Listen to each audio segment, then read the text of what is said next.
ಪರಪ್ಪನ ಅಗ್ರಹಾರದ ಮೇಲೆ ಸಿಸಿಬಿ ದಾಳಿ. ಪ್ರಜ್ವಲ್ ಬ್ಯಾರಕ್ನಲ್ಲಿ ಮೊಬೈಲ್ ಕಂಡು ಗಲಿಬಿಲಿ.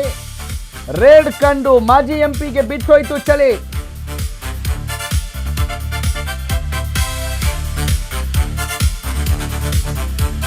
ನಾಳೆಯಿಂದಲೇ ವಿಧಾನಮಂಡಲ ಅಧಿವೇಶನ.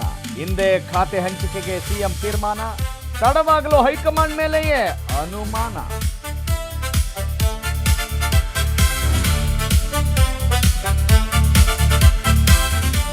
ರಾಜ್ಯದಲ್ಲಿ ಸಭಾಪತಿ ರಿಸೈನ್ ಜಟಾಪಟಿ.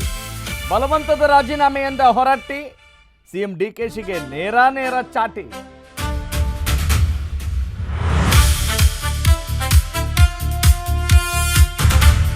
ಕನ್ನಡ ಸಂಘಟನೆಗಳಲ್ಲೇ ಹೆಚ್ಚಿದ ಅಸಮಾಧಾನ.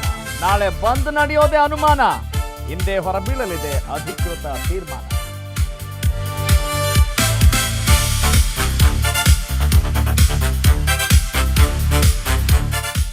ಕರುನಾಡ ಮೇಲೆ ಕೃಪೆ ತೋರಿದ ವರುಣ. ತುಂಗಭದ್ರೆಗೆ ಅಪಾರ ನೀರು ಆಗಮನ. 90 ದಿನ ಕಾಲುವೆಗೆ ನೀರು ಹರಿಸಲು ತೀರ್ಮಾನ.